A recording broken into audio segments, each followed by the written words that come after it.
नमस्कार। रोम जल रहा था, नीरो बांसुरी बजा रहा था। ठीक ऐसा ही राजस्थान में हुआ एलडीसी पेपर होने के बाद। लगभग 35 से 40 सवाल आउट ऑफ सिलेबस के पूछ लिए। छात्र काफी नाराज, अन्याय हो रहा, न्याय की मांग कर रहे। हजारों छात्रों के आंखों में आंसू।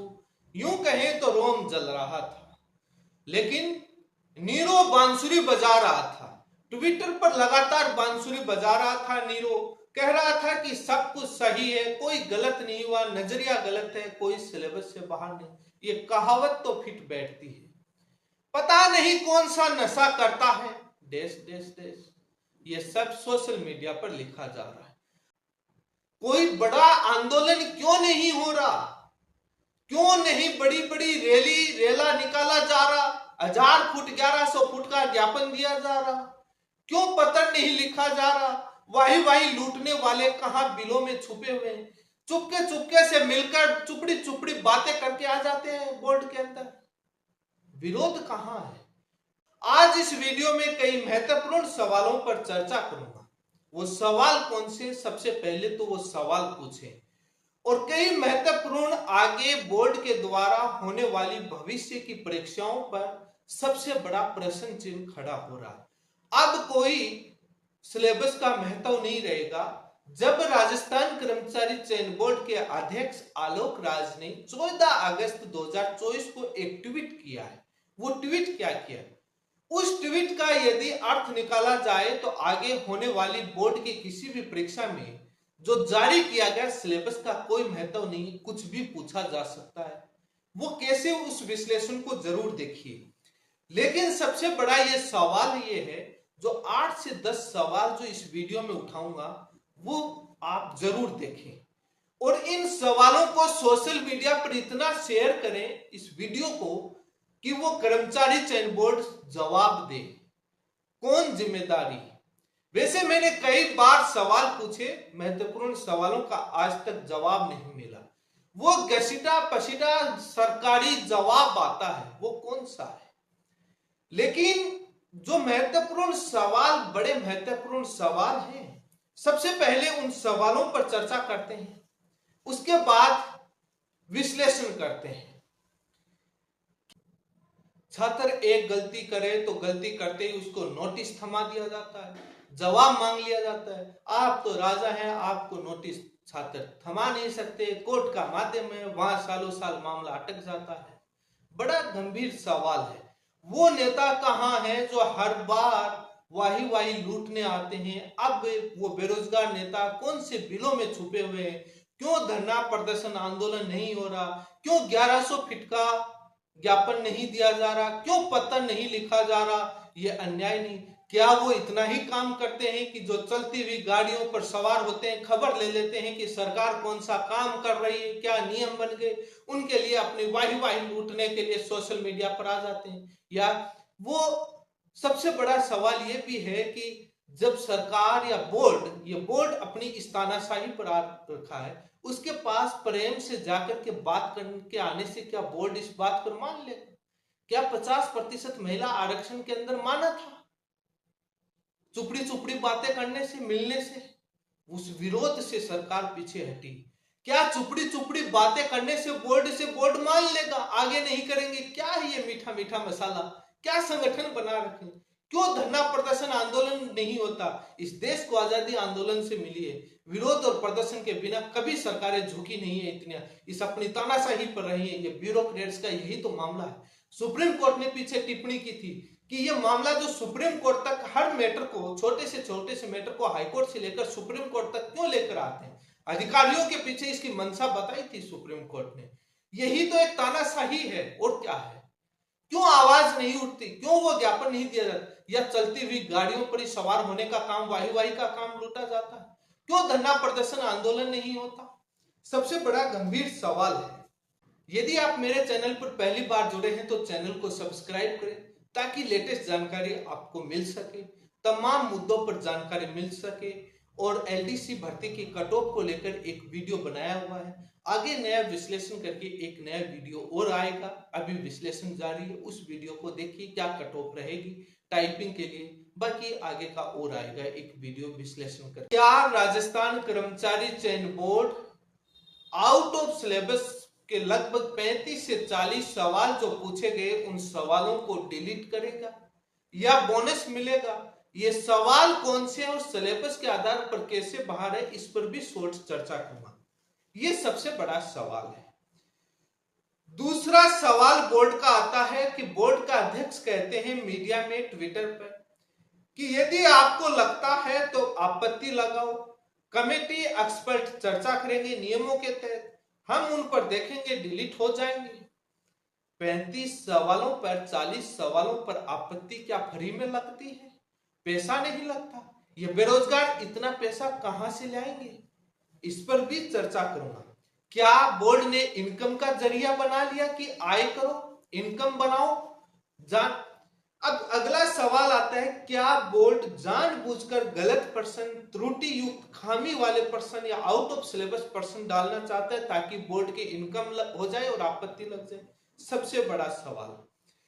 अगला सवाल, क्या इन सवालों को करंट अफेयर्स, भारत का इकोलॉजी या जो वो एक टॉपिक डाला हुआ था उससे जोड़कर इन सारे सवालों को सिलेबस के अंदर कंसीडर किया जाएगा या आउट ऑफ सिलेबस माना जाएगा? क्या राजस्थान कर्मचारी चयन बोर्ड इस मुद्दे पर पुनः एक्यूरेसी पर सीक्रेसी का चोला पहनकर आएंगे और वापस इस मुद्दे को दबाएंगे, जैसे कई बार दबाते आए और सफाई देते आए? क्या राजस्थान कर्मचारी चयन बोर्ड का हिडन एजेंडा है बाहरी राज्य के लोगों को नौकरी देना? यह सबसे महत्वपूर्ण सवाल है। कैसे? राजस्थान के जीके का महत्व कम करना, सवाल कम पूछना, इंडिया जीके के सवाल ज्यादा पूछना। जैसे सूचना सहायक भर्ती में राजस्थान जीके नील बट्टा नील कर दिया, लगभग एलडीसी भर्ती में लगभग कम कर दिया, इंडिया जीके बढ़ा दिया। उनमें जीके सूचना सहायक, उनमें जैसे बेसिक कंप्यूटर अनुदेशक में जीके कम करके मैथ का पोर्शन ज्यादा बढ़ा करके, क्या बाहरी राज्य के लोगों को नौकरी देने का प्रावधान है? क्या पेपर सेटर, अगला सवाल, क्या पेपर सेटर किसी बाहरी राज्य के लोगों को बनाया गया है ताकि बाहरी राज्य के लोग नौकरी ज्यादा लग सके, ताकि इंडिया जीके का महत्व ज्यादा डाल दिया जाए? एक पीछे सिलेबस की रिव्यू के करने के लिए कमेटी, उसमें भी इंडिया जीके का बोर्ड महत्व ज्यादा बढ़ाना चाह रहा था। क्या ये उस नीति का उल्लंघन नहीं है जो पूर्व मुख्यमंत्री अशोक गहलोत ने, जब ये डिमांड उठी थी कि राज्य के बाहरी राज्य का कोटा फिक्स किया जाए, बाहरी राज्य को नौकरी ना दी जाए, अलग अलग राज्य, भाषा, 10वीं पास की कंडीशन, राज्य का निवासी, अलग अलग कंडीशन लगा करके बाहरी राज्यों को कई राज्य रोकते हैं, तो राजस्थान इस पर रोक नहीं पा रहा। कई संवैधानिक प्रावधान है, बिहार ने किया, बाद में पीछे हटना पड़ा, कोर्ट के भी कई फैसले हैं। तो राजस्थान सरकार ने एक निष्कर्ष निकाला, क्यों ना राजस्थान जीके का महत्व बढ़ा दिया जाए ताकि बाहरी राज्य के लोग ना आए। अब ये परीक्षाओं में राजस्थान जीके का प्रश्न ना पूछकर उसको नील बट्टा नील करके क्या बाहरी राज्य के लोगों को नौकरी देने का, क्या उस सरकार की उस नीति का उल्लंघन नहीं? यहां की जनता वोट देकर सरकार बनाती है, नौकरी लगे बाहरी राज्य की। ये सवाल ये भी उठता है कि अध्यक्ष साहब भरतपुर से आते हैं, यूपी वाले बॉर्डर से, क्या यूपी से ज्यादा प्रेम है? बाहरी राज्य के लोगों को नौकरी देना चाहते हैं? ये पता नहीं प्रश्न है, आरोप लग रहा है। कौन कौन से प्रश्न आउट ऑफ सिलेबस के हैं उसको भी मैं विस्तार से दिखाऊंगा कि सिलेबस में क्या टॉपिक है, कौन से टॉपिक से कैसे आउट ऑफ सिलेबस है, इस पर भी मैं विस्तार से चर्चा करूंगा। कौन जिम्मेदार है? क्या वही सरकारी जवाब मिलेगा? मेरी जिम्मेदारी, सुधार करने का प्रयास कर रहे हैं, एक दिन में सुधरता नहीं है, नियमों के तहत हम एक्शन लेंगे। वही जो हर जगह मंत्री, सरकार, अधिकारी जो अपना घसीटा पसीटा पुरानों हजारों सालों से, वर्षों से चल रहा सरकारी जवाब मिल रहा, क्या गोपनीयता का बहाना देकर बच जाएंगे? पेपर एक्सपर्ट, पेपर सेटर तय कर लेंगे। कितना महत्वपूर्ण है पेपर सेटर और एक्सपर्ट, पता नहीं कितने महाज्ञानी एक्सपर्ट होंगे। वाह, कितने महाज्ञानी! जो सब्जेक्ट एक्सपर्ट महापुरुष हो, वो महाज्ञानी, उनका ज्ञान पशुधन सहायक भर्ती में देखा, बेसिक कंप्यूटर अनुदेशक में देखा, रीट में देखा। और उन पब्लिक डिबेट में ले आओ ना उन एक्सपर्ट को, थोड़ा हम डिबेट करें, छात्र बेरोजगार और उनमें से कौन एक्सपर्ट है, ज्ञान पर चर्चा हो जाए। क्यों गोपनीयता के बहाने से बचते हो? एक्सपर्ट कौन सा खतरा है उनको, प्राइवेसी का बहाना देकर के बचा लेते हो। क्योंकि ये इसलिए भी कई सवाल हैं, मैं दिखाऊंगा किस प्रकार से इनका एक्सपर्ट का नॉलेज जीरो, कैसे महाज्ञानी है इनके एक्सपर्ट। सबसे बड़ा जो इनका एक्सपर्ट का जो ज्ञान है उस पर मैं दिखाऊंगा कि कैसे वो एक्सपर्ट के महाज्ञानी है। लेकिन उसके बाद अध्यक्ष साहब 14 अगस्त 2023 को एक ट्वीट करते हैं, इसी पर सबसे पहले चर्चा कर लेते हैं, उसके बाद बोनस, डिलीट और तमाम सवालों पर चर्चा करेंगे विस्तार से। वीडियो थोड़ा सा लंबा जाएगा, शॉर्ट करने की कोशिश करूंगा, लेकिन वीडियो पूरा जरूर सुनना और सभी जगह शेयर करना ताकि आवाज उठे। अध्यक्ष साहब 14 अगस्त 2023 को ट्वीट करते हैं, एक ट्वीट पर जवाब देते हैं। वैसे बहुत सारे लोग सवाल पूछते हैं, काम के सवालों का जवाब नहीं देते। जो अपने पक्ष में होता है, जो अपने माइंड के अकॉर्डिंग होना चाहिए, उसी सवाल का समर्थन करते हुए जवाब देंगे, बाकी नहीं देंगे। बहुत सारे हमने भी पूछे, जो वैल्यूएबल पर्सन है उनको नहीं लगता वो वैल्यूएबल, जो उनकी सोच के अनुसार फिट बैठने वाले सवाल का अपने समर्थन में लिखने वाले को कोटो करते हुए जवाब दे रहे हैं। अब ये सबसे बड़ा सवाल है कि 14 अगस्त 2023 को जो ट्वीट किया, उन्होंने ट्वीट क्या किया और उसके बाद एक कॉन्ट्रेरी, एक विवादास्पद हो गया मामला कि अब राजस्थान की आगे आने वाली भर्ती परीक्षाओं में बोर्ड की सिलेबस का, पाठ्यक्रम का कोई महत्व नहीं रह जाता, कुछ भी पूछा जा सकता है। कैसे? देखिए, ये बहुत महत्वपूर्ण है और इस पर चर्चा करनी जरूरी है। बोर्ड के अध्यक्ष साहब लिखते हैं, आपके स्क्रीन पर है, किसी प्रतियोगी परीक्षा में पूछा जाता है, सभी कैंडिडेट पर वो लागू होता है। सिलेबस एक ब्रॉड गाइडलाइन है, एक विस्तार पूर्वक गाइडलाइन है। यदि एग्जाम में सिर्फ और सिर्फ मोस्ट स्ट्रिक्टली दिए हुए सिलेबस के वर्ड टू वर्ड यदि पूछकर नियुक्ति करनी है, तो भर्ती के दिए गए एजुकेशन क्वालिफिकेशन का कोई औचित्य नहीं रह जाता। बस यही खेल कि एजुकेशन क्वालिफिकेशन का महत्व बता रहे हैं, कह रहे हैं कि सिलेबस के वर्ड टू वर्ड यदि हम दें तो कोई महत्व नहीं रहेगा बाद क्वालिफिकेशन का। इस पर चर्चा करनी जरूरी है और इसके बाद कॉन्ट्रेरी बनता है। अध्यक्ष साहब एक कहते हैं कि इसीलिए एक कैंडिडेट को मिनिमम क्वालिफिकेशन का नॉलेज तो होना ही चाहिए। एलडीसी में पूछा गया सवाल 10वीं 12वीं में आपने जरूर पढ़ा होगा। यह बहुत महत्वपूर्ण सवाल है, आगे आने वाली भर्तियों के परीक्षाओं के सिलेबस और प्रश्न पत्र को डिसाइड कर रहा है। फिर आपको लगे कि कोई क्वेश्चन बिल्कुल भी सभी के समझ से बाहर है, तो वो अपना ऑब्जेक्शन रजिस्टर करे, एक्सपर्ट उसको कंसीडर करे, नियमों के तहत डिलीट, जो भी आपके स्क्रीन पर है। सचिव साहब अगला ट्वीट करते हैं कि आप बताइए कौन से क्वेश्चन आउट ऑफ सिलेबस आए, अवगत करवाए, हम दिखवाते हैं। अब बात आता है, मीडिया में बयान देते हैं कि ये कैंडिडेट का व्यू होगा, कोई आउट ऑफ सिलेबस नहीं आया, अलग अलग नजरिया। अब बात आती है कि सिलेबस की, आप सिलेबस क्यों डालते हैं अध्यक्ष साहब? और अध्यक्ष साहब सिलेबस डालते हैं तो उसमें ये क्यों नहीं डालते मिनिमम क्वालिफिकेशन का? बाद में उस सिलेबस का क्या महत्व रह जाता है? यहां तक राजस्थान के अंदर आरजेएस यानी एडीजे, एडिशनल डिस्ट्रिक्ट जज बनने वाले पदों की नियुक्ति के लिए भी राजस्थान हाई कोर्ट सिलेबस जारी करता है। जज की नियुक्ति के लिए भी सिलेबस है, उसमें भी उसी हिसाब से। वैसे पूछा जाए तो उसमें टॉपिक डिसाइड किए हुए 10वीं 12वीं एलएलबी, ग्रेजुएशन के बाद एलएलबी होती है, तो बाद में उनको तो science, math, reasoning, Sanskrit, Hindi, अंग्रेजी, हिंदी और अंग्रेजी सिलेबस में आती है। लेकिन कॉमर्स के सवाल, इंडिया हिस्ट्री के सवाल, पॉलिटी तो एलएलबी आती है, इकोनॉमी के सवाल, जियोग्राफी के सवाल, राजस्थान कल्चर के सवाल, सब कुछ डाल देना चाहिए, बचता क्या है बाद में, वो तो नहीं डालते। यहां तक सुप्रीम कोर्ट के एडवोकेट ऑन रिकॉर्ड एवार के एग्जाम के लिए भी सिलेबस होता है। इस भारत की कहें तो SSC, UPSC, IIT, JEE, NEET, तमाम राज्यों की परीक्षा एजेंसियां, रेलवे सब जारी करती है सिलेबस। कोई ऐसे बयान नहीं देता।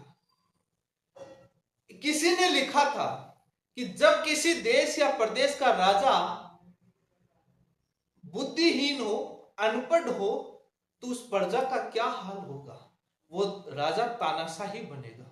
ठीक ऐसा ही यदि कोई कर्मचारी, कोई सुप्रिटेंडेंट अधिकारी किसी का विभाग में होगा तो वहां क्या न्याय मिलेगा, किसकी सुनी जाएगी, सर्वे सर्वा खुद का होगा।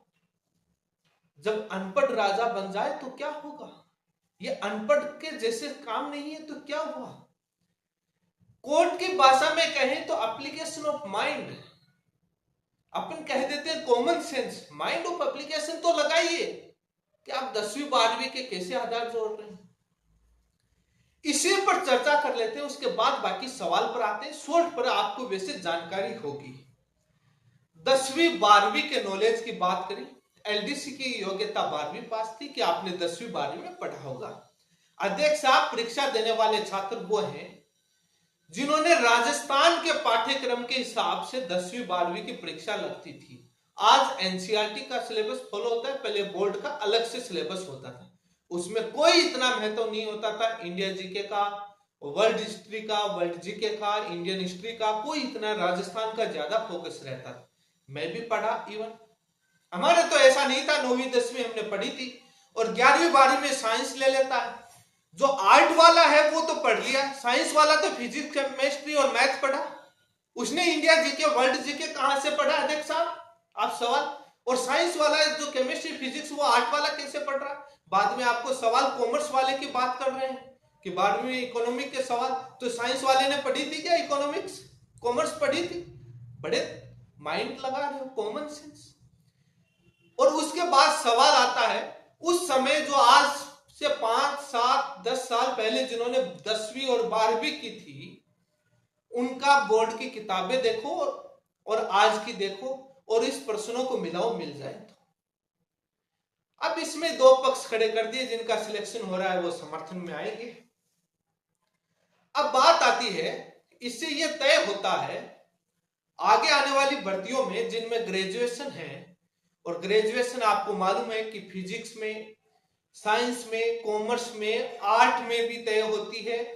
कोई साइकोलॉजी के अंदर करता है, फिलोसॉफी में करता है, फाइन आर्ट में करता है, कॉमर्स में, तमाम सब्जेक्ट में होती है। और इवन दैट बीटेक ग्रेजुएशन के इक्विवेलेंट मानी गई है। तो बाद में आपको mechanical, civil, computer, electronics, electrical सारे डाल देने चाहिए कि आपने ग्रेजुएशन में किसी ने पढ़ाई होगा। क्या तर्क दे रहे हो, अनपढ़ नहीं माने तो क्या माने। ग्रेजुएशन बाद में कितना वायवा आता है, ग्रेजुएशन वाली के अंदर तो पता नहीं कुछ भी पूछ सकते हैं बाद में, और ग्रेजुएशन में किसी ने कुछ पढ़ा होगा। बाद में ये सिलेबस क्यों डालते हो, क्या लीगली रूप से यह प्रावधान आपको देता है कि सिलेबस भी डालेंगे और क्वालिफिकेशन की। हरियाणा के अंदर पहले होता था, सिलेबस नहीं डालते थे और वो ये कहते थे कि क्वालिफिकेशन के अकॉर्डिंग सवाल पूछे जाए। ये डालो बाद में, सिलेबस का प्रावधान बंद करो, सिलेबस क्यों डालते हो।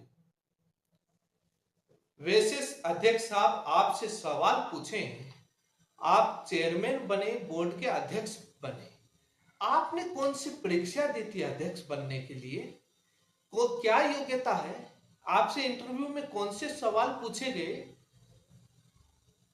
क्या योग्यता, कौन सी परीक्षा दी, कौन सा इंटरव्यू दिया, क्या कमेटी होता है, क्या कागजों में होता है, क्या धरातल में होती है, क्या राजनीति होती है, भली भांति जानते हैं। आरपीसी के सदस्य हो, कौन किसको सरकार उठा करके बना देती है, सारे मालूम है, जनता जानती है भली भांति।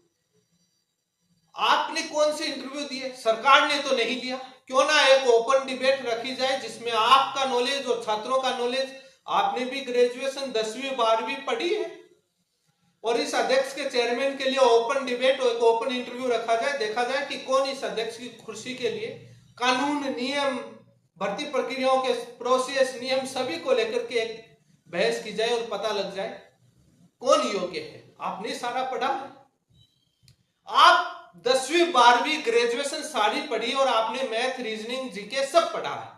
मैंने एक सवाल पूछा था ट्विटर पर कि नेशनल डेजर्ट पार्क कहां है, कहां स्थित है? आपके स्क्रीन पर है, ये रीट में आया हुआ सवाल है। इन्होंने इसको जैसलमेर माना, राजस्थान के गजट, और इस पर विस्तार से आऊंगा। आप अध्यक्ष साहब इसका जवाब दे दीजिए, आपने भी ये पढ़ा है, इसमें एक्सपर्ट की जरूरत नहीं। एक रीजनिंग का सवाल भी से, इसका जवाब दे दीजिए। हजारों बार ट्विटर पर हजारों लड़के पूछ सके, आज तक आपने जवाब नहीं दिया। आपको तो इतना आता ही है, आपने तो पढ़ा ही। संस्कृत के सवाल भी डाल देने चाहिए थे, उर्दू के सवाल भी डाल देने चाहिए थे। 10वीं 12वीं में, 8वीं में, 7वीं में, 9वीं में ये भी पढ़ा था। और किसी ने पंजाबी भाषा पढ़ी थी तो पंजाबी भी डाल देनी चाहिए थी। बड़ी हैरानी की बात है। अब ये बात आता है ग्रेजुएशन वाले में क्या डालेंगे, किसी में पता नहीं क्या कॉमन सेंस लगाया, माइंड ऑफ एप्लीकेशन का वाहियात जवाब दे रहे हैं। अपनी गलत चीज को सही ठहराने के लिए तानाशाह नहीं तो क्या हुआ। अब फीडबैक मांगा था अध्यक्ष साहब ने ट्विटर पर आउट ऑफ सिलेबस का, ऑप्शन डाला, बाद में काफी ज्यादा रिप्लाई आया तो उसको डिलीट करके नया ऑप्शन डाल करके उस ऑप्शन को हटा दिया। अब काफी छात्रों का कहना है कि सिलेबस के अकॉर्डिंग पेपर नहीं था, ये बात सही है। दो प्रकार से आता है सिलेबस के अकॉर्डिंग, एक आता है कि आउट ऑफ सिलेबस, एक आता है कि जो सारे टॉपिक दिए गए उसके हिसाब से नहीं है। आउट ऑफ सिलेबस वाला पूरी तरीके से एक गलत और एक अपराध है। और जो सिलेबस में दिए गए टॉपिक, सारे टॉपिक को महत्व नहीं देना, किसी टॉपिक को ज्यादा कम महत्व देना, ये वैसे बोर्ड के क्षेत्राधिकार में जाता है ताकि कोई भी अभ्यर्थी सारे टॉपिक पढ़े, कोई टॉपिक कम ज्यादा ना पढ़े। कई बार ये होता है ये टॉपिक से सवाल नहीं आता, इसको हटा देते हैं, इसको पढ़ लेते हैं, तो ये स्ट्रेटेजी और इसी क्षेत्राधिकार में जाता है। इवन दैट तब तक जब तक कोई सब्जेक्ट पर्टिकुलर फिक्स नंबर का डिसाइड नहीं किया हो। ये डिसाइड किया हुआ हो तो कि इस सब्जेक्ट से हम 10 सवाल पूछेंगे, यदि उतने सवाल नहीं देता है तो ये भी गलत है, ये पॉलिसी गलत होना चाहिए। तो ये दो प्रकार के हैं। जैसे लैब असिस्टेंट में साइकोलॉजी सवाल यहाँ सिलेबस दिया हुआ था, टॉपिक का कम ज्यादा महत्व कर सकते हैं यदि सिलेबस में आपने number of questions particular topic को आप कम ज्यादा कर सकते हैं, लेकिन आउट ऑफ सिलेबस गलत है। कौन जिम्मेदार है? क्या वही सरकारी जवाब मिलेगा? सुधार कर रहे, क्या सुधार कर रहे हैं? मानने को तैयार नहीं है गलती, इससे साफ लग रहा है कि ये सरकारी जवाब दुनिया को मीठी गोली देने वाला जवाब है, कोई सुधार नहीं कर रहे। गोपनीयता, बोनस मिलना चाहिए डिलीट की बजाय। और जो आपत्ति लगती है अध्यक्ष साहब, क्या फ्री में लगती है? 35 सवालों पर 3500 रुपए और 10,000 छात्र लगाएंगे, कितनी आपत्ति, कितनी कमाई होगी। और इन एक्सपर्ट को क्या देते हैं दुनिया जानती है, 1% के 2-4 हजार 5 हजार रुपए देते हैं मुश्किल से, और 1-2 लाख रुपए खर्चा आता है आपके। लाखों रीट के अंदर लाखों रुपए आपके आए, एक आपत्ति 100 रुपए लगे थे और 70,000 आपत्ति आई थी, कितने पैसे आए थे? ये एक पैसा कमाने का एजेंडा बना। आप रिफंड क्यों नहीं करते आपत्ति सही पाए जाने? और बेरोजगार ये 3500 रुपए कहां से लाया जाए? आउट ऑफ सिलेबस पर और पर्सन त्रुटि वाले खामी पर आप 10 रुपए 15 रुपए आपत्ति के फीस क्यों नहीं रखते? क्यों ये 100 रुपए रखते हैं? और इतने पर्सन आ जाते हैं तो आपको आउट ऑफ सिलेबस पर फ्री के अंदर आपत्ति लगवाई जानी चाहिए और पैसा वापस देना चाहिए। आपकी कमेटी इंडिपेंडेंट काम नहीं करती, कई पर आरोप लगे, पशुधन सहायक और बीसीआई में देख लीजिए। अब बात आती है एक्सपर्ट के महापुरुष का ज्ञान, तो हम पशुधन सहायक भर्ती के अंदर देखा, नेशनल डेजर्ट पार्क के अंदर इनका ज्ञान देख लीजिए एक्सपर्ट कमेटी का। घूमकर आ जाइए बाड़मेर जैसलमेर कहां है। बेसिक कंप्यूटर अनुदेशन में, रीजनिंग में आईआईटी के एनआईटी के प्रोफेसरों को फेल कर दिया, क्या कहें। लेकिन सबसे बड़ा सवाल यह आता है, अगले सवालों पर चर्चा करें, डिलीट की बजाय बोनस मिलना चाहिए। बोर्ड जानबूझकर त्रुटियां रखना चाह रहा है, एक्यूरेसी का चोला पहन ले, एक्यूरेसी पर सीक्रेसी का चोला पहन लेते हैं। इसलिए सवाल उठ रहा है, यूपीएससी, नीट, आईआईटी, उनके अंदर तो ऐसा नहीं होता। अब सवाल आता है अगला, राज्य सरकार भारी राज्य के लोगों को नौकरी देने का एक साफ तरीके से एजेंडा है कि भारत के जीके का पोर्शन बढ़ाओ और बाकी पोर्शन कम करो। ये एक हिडन एजेंडा है और इसकी जांच होनी चाहिए। हम सरकार से मांग करते हैं कि क्या ये पेपर सेटर कहीं बाहरी राज्य के लोग तो नहीं है जो अपने राज्य के, बाहरी राज्य के लोगों को नौकरी देना चाहिए, बाहरी राज्य के प्रश्नों को डाल करके, इंडिया जीके के ज्यादा परसेंट डाल करके राजस्थान जीके का महत्व कम है। उस पॉलिसी का उल्लंघन है, उस सरकार की नीति का उल्लंघन है जिन्होंने राजस्थान जीके का महत्व ज्यादा देना ताकि राजस्थान के लोगों को नौकरी देना, उसका महत्व का उल्लंघन है। क्या ये गलत नहीं? इसकी जांच करनी चाहिए इस नजरिए से और ये खुलासा होना चाहिए। हम नाम नहीं पूछ रहे अध्यक्ष साहब, ये बता दीजिए कि वो पेपर सेटर राजस्थान का ही था या राजस्थान के बाहर का, या कहीं वो राजस्थान के उस बॉर्डर एरिया से तो नहीं था जो आधा उस राज्य आधा उधर में। यह सवाल बड़ा गंभीर है। अब बात आती है कि कौन से सवाल आउट ऑफ सिलेबस के थे, कौन से नहीं थे। अब ये सवाल वर्ल्ड हिस्ट्री, विश्व इतिहास, भारतीय भूगोल, भारतीय राजनीति विज्ञान से ये सवाल पूछे गए। अब ये सवाल कौन कौन से थे, इन सवालों पर चर्चा कर लेते हैं। 35 से 40 सवाल थे।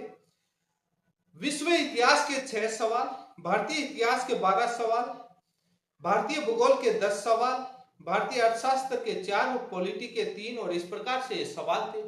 सिलेबस आपके स्क्रीन पर है और जो सवाल पूछे गए वो भी आपके स्क्रीन पर है। अब ये सवाल है अध्यक्ष साहब, विश्व इतिहास को जो दिए गए सिलेबस में कैसे आप रिलेट करके बताओगे, ये बता दो।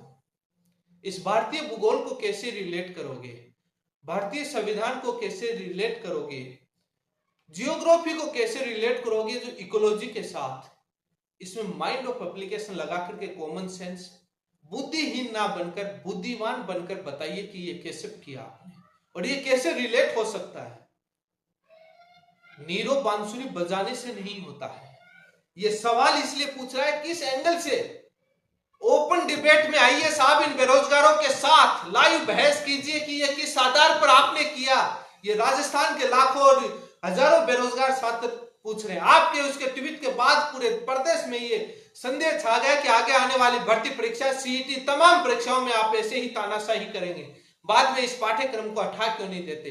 ओपन डिबेट कीजिए कि हम बताते हैं कि किस प्रकार से कैसे ये रिलेट होता है और उन एक्सपर्ट को ले आइए। उन एक्सपर्ट की और उस बोर्ड की झोलियां मत भरिए पैसों से आपत्ति के नाम पर। क्या आपत्ति लगती है, कितनी आपत्ति कंसिडर होती है, कितने आपके एक्सपर्ट नॉलेज है, भली भांति जानते हैं। ले आइए एक्सपर्ट कमेटी की रिपोर्ट वेबसाइट पर पब्लिक डोमेन में और कीजिए बहस उन एक्सपर्ट के साथ। कोई जान को खतरा नहीं है। जान को खतरा होता तो इस नीट के अंदर सुप्रीम कोर्ट ने डायरेक्ट आईआईटी दिल्ली को निर्देश दिया था कि फिजिक्स के प्रोफेसर से या केमिस्ट्री जो सवाल था कि आप उनसे, तो अब आईआईटी के प्रोफेसर तो लिमिटेड है फिजिक्स के, उनको खतरा तो नहीं है। आपत्ति के नाम पर कई बार आरपीएससी के मामले राजस्थान हाईकोर्ट ने पब्लिक डोमेन में एक्सपर्ट कमेटी रिपोर्ट डालने को कहा। आप पटवारी भर्ती की आरटीआई में आदेश दे दिया, अभी तक नहीं डाल रहे। लेकिन ये सबसे बड़ा सवाल ये उठ गया कि रीट, सीईटी और तमाम होने वाली परीक्षाओं में पाठ्यक्रम का कोई महत्व नहीं रह गया।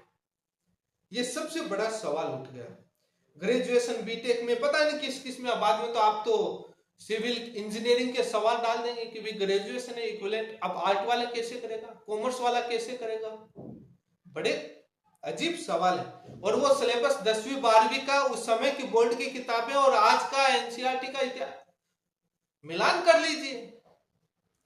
और एक्सपर्ट की क्या जरूरत है बाद में, किस बात के सब्जेक्ट के एक्सपर्ट बुलाते हैं। आपने भी तो 10वीं 12वीं ग्रेजुएशन किया और ये सवाल आपने पढ़े, सचिव साहब नहीं पढ़े, आरएस एग्जाम देकर आए, तो आप ही एक्सपर्ट बनकर के क्यों एक्सपर्ट को पैसा देते हैं। बोर्ड का पैसा लगता है और छात्रों का पैसा लगता है। आपत्तियों को आप ही डिसाइड कर दें।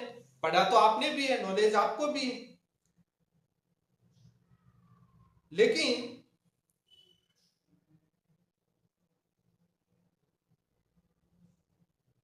सबसे सवाल जो महत्वपूर्ण सवाल है उन पर चर्चा होनी चाहिए। जो ये आरपीएससी इनकी योग्यता को लेकर मैंने चर्चा कर दी, बाहरी राज्य का मामला, आउट ऑफ सिलेबस को लेकर मामला विधानसभा में भी गूंजा। कई विधायकों ने विधानसभा में इस बात को लेकर आवाज उठाया कि ये क्या हो रहा है, ये क्यों अन्याय हो रहा है, इस बात को लेकर आवाज उठती रही। संस्कृत, उर्दू, पंजाबी इन भाषाओं के प्रश्न भी डाल दो बाद में। बड़ी हैरानी की बात है कि क्या बात करते हैं, क्या लॉजिक लगा करके अध्यक्ष साहब बात करते हैं, समझ में नहीं आता। छात्र एक छोटी सी गलती कर दे तो उसको नोटिस जारी हो जाता है, अपराध की श्रेणी मानकर एफआईआर की धमकियां और एफआईआर जवाब मांग लिया जाता है। क्या उन पेपर सेटर पर नोटिस जारी किया जाएगा? क्या इन छात्रों को आपको नोटिस शामिल नहीं करवाना चाहिए कि किस आधार पर आपने?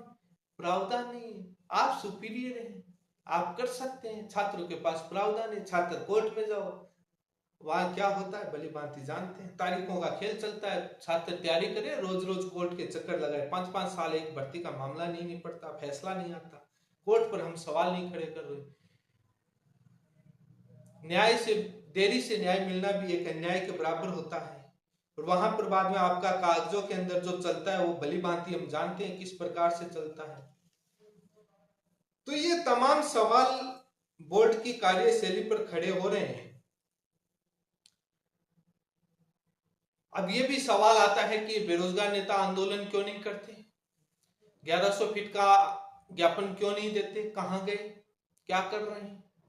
वाई लूटने के समय ही आते हैं, जो सरकार कर रही होती है चलती हुई गाड़ियों पर ही सवार होते हैं, खबर ले लेते हैं कि सरकार ये काम कर रही है, उसके लिए वाई लूटने के लिए आ जाओ। ये सबसे बड़े महत्वपूर्ण सवाल है। बोनस तब तक नहीं मिलेगा तब तक विरोध नहीं होगा, आंदोलन नहीं। बोर्ड का रवैया साफ है। एक्सपर्ट क्या करते हैं, कई बार आरोप लगे हैं कि एक्सपर्ट को पहले से निर्देश दे देते हैं कि आपको कुछ बदलाव नहीं करना, वैसा का वैसा करना। जब इनकी रिपोर्ट पढ़ते हैं तो उस रिपोर्ट से इन एक्सपर्ट और बोर्ड की कार्यशैली पर प्रश्न चिन्ह खड़ा होता है। ट्रांसपेरेंसी नहीं है, ये सवाल है। इंडिपेंडेंट काम होना चाहिए। बोर्ड के एक्सपर्ट के अंदर मामला बड़ा गंभीर मामला है, और कोई कुछ एक्सपर्ट के नाम पर क्या रेवड़िया क्या होता है वो भली भांति जानते हैं। उनका नॉलेज एक्सपर्ट का लाइव डिबेट में होना चाहिए। बोनस मिलना चाहिए। इसी के साथ आप सभी का बहुत बहुत धन्यवाद।